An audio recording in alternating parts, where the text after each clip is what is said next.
So here's my armchair video of my thoughts on New Year's resolutions and goals around our health and wellness. And the side of that actually comes from a toxic mentality. And I do apologize because I'm just sitting here in this chair holding the phone in my hand. So just bear with me again, just like yesterday. So what I wanted to actually address is what it does to our mind and our body when we restrict ourselves from foods, and not just foods, but even sometimes like timing of food. Like, for example, a lot of people who are caught up in the diet culture see it as a good thing if they feel hungry. Like, that's a feeling that they want to feel, and they want to push through that because that means that they're on track and they're doing good and they're not failing or cheating, right? How many times have I been caught up in that? But the effect that can actually have on our mind and our body can really backfire because, for example, if our body is convinced that it's in a famine or going into a famine, then our body will actually start craving all the things that it knows it's not going to have access to. So say if we've decided that we're not going to eat carbs, for example, we're going to be doing keto, no carbs or whatever, there's going to be this time where just these mad cravings for carbs just really kicks in. Or right before we start, we'll be like, okay, before I start this, I'm going to go crazy and just do overload on carbs because it's going to be a long time before I can have them again. So we're telling ourselves carbs are bad. We're restricting that. We can't have that. And if we do, that means we have failed, or we are cheating, or we're doing something unhealthy. So then you've got like the guilt and the shame that comes with that, as well as the just way that we tend to punish ourselves, right? I've got to work this off. I got to work off this ice cream that I just ate, or this pizza. Think about this. Think about the diet culture and the way that people talk to themselves or treat themselves when they're caught up in the diet culture. I'm saying this as someone who has been caught up in it for most of my life. Honestly, I was introduced to Weight Watchers by one of my grandparents when I was probably in the 3rd grade. And I've seen that same grandparent obsess about weight as long as I can remember. I love this person dearly, with my whole heart, but I see a toxic mindset when it comes around weight that is so common in this culture. And it's something that was given to me, honestly, shared with me as a young child. And sadly, as a mother, when I was raising my kids when they were young, I behaved that way and talked that way in front of them, my kids, when they were little. And it's just so damaging. Honestly, it really is damaging, because what we're doing is telling ourselves, you're not enough, you're not good enough, and you don't deserve to be free and just enjoy your life because of the size that you are. Or you're not pretty enough, or we put so much of our value and our self-worth in our outward appearance. And I have been stuck in that rut for so long. And even I have to be very careful and mindful about where my mindset is coming from, even when I'm just thinking about having good nutrition and focusing on actual health and wellness, and not just focusing on the outward appearance, but focusing on how I feel and not being unhealthy in the way that I am treating my body and stuff. My mindset plays a big factor in that. And I'm still identifying things in my own mindset that need to heal, that still have room to heal and to be broken from just years and years and years of abuse and self-inflicted abuse.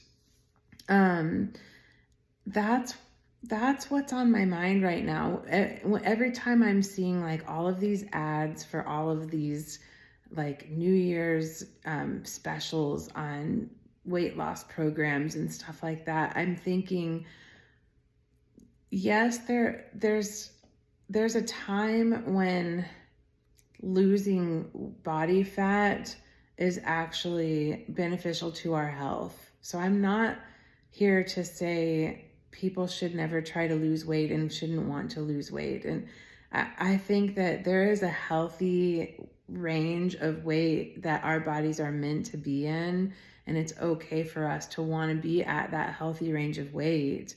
But psychologically, if we're training ourselves to be restricted on things and we're telling ourselves that these things that we might crave are not beneficial to our health and so they're bad, junk foods and things like that, then we kind of have ourselves like mentally convinced that those things are going to sabotage us and sabotage our health. But truly, if we actually care about our health, those things will not sabotage us, even if we indulge and eat them. And the reason is because if we truly actually care about our health and our wellness, then we're being more intentional about feeding our bodies good nutrition throughout the week. So we're being more intentional about getting in the vitamins and the nutrients that we need through fruits and vegetables and shakes, or not necessarily shakes, but smoothies or whatever, lean proteins, whatever it is that we're eating that's giving us good nutrition.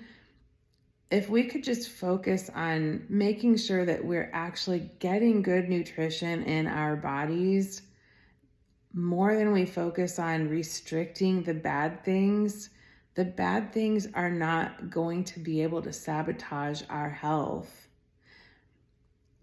There's the only exception that I'm going to mention is if you're allergic to something or if you have intolerances and you know there are certain foods that make you sick and give you symptoms, then of course, like honor your body enough to not do things that you know are going to make you sick.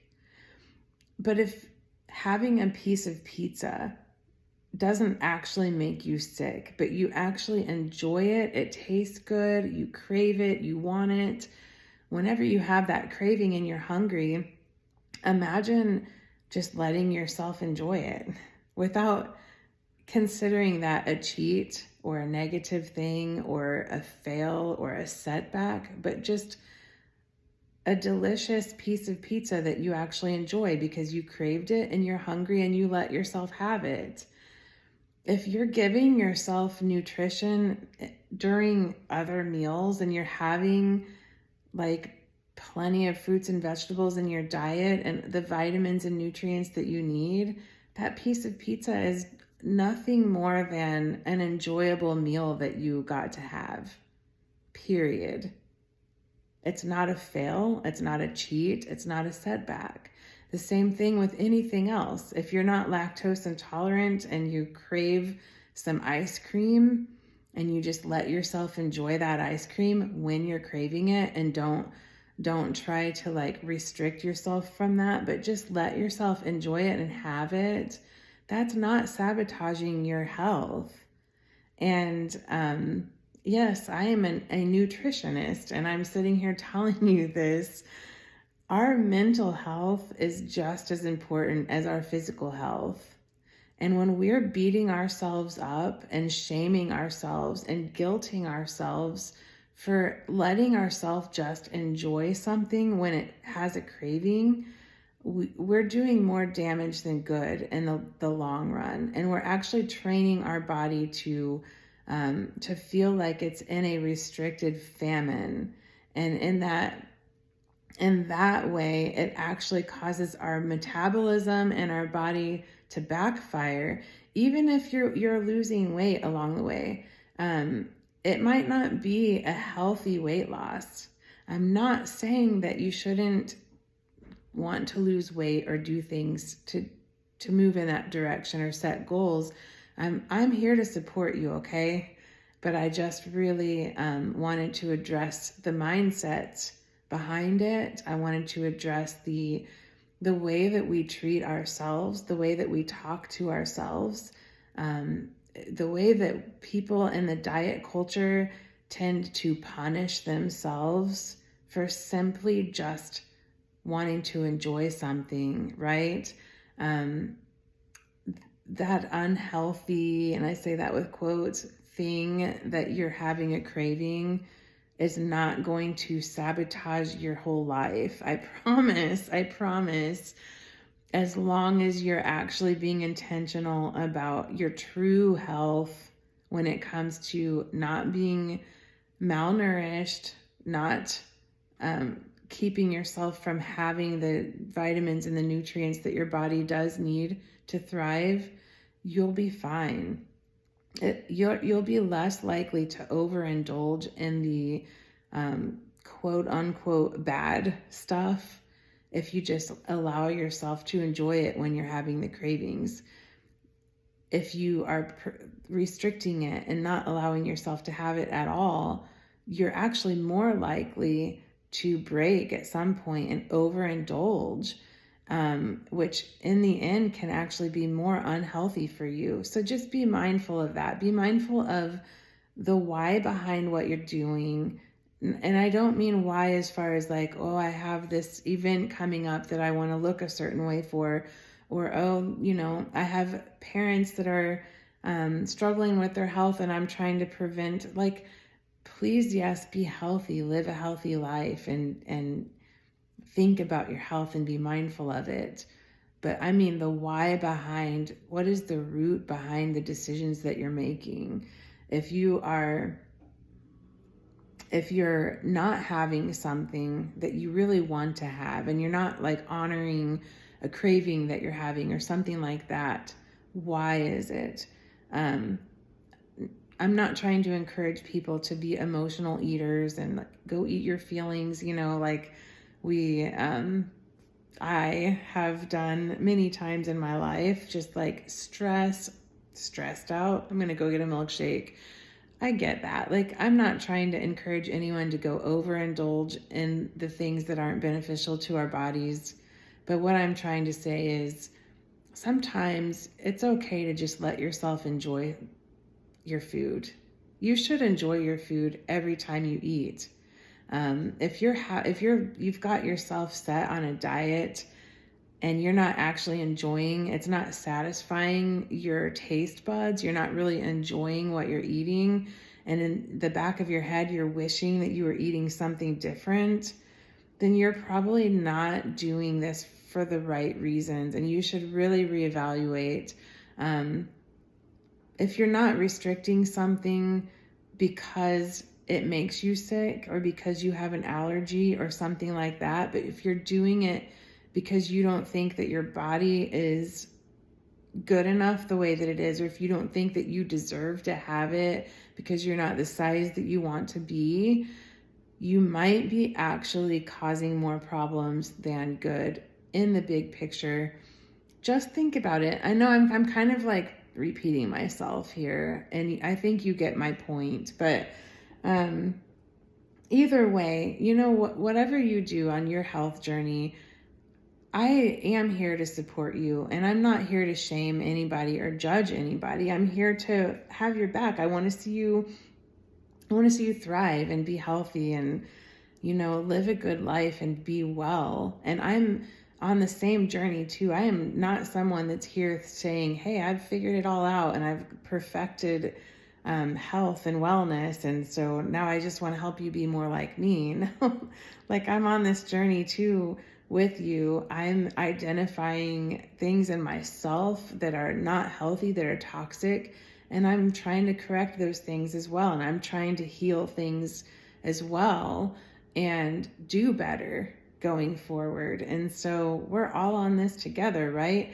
And I would love to talk to you more about this. If you want to talk to me more about this topic, feel free to comment or send me a message, and would love to engage in more conversations about this. You have a good day.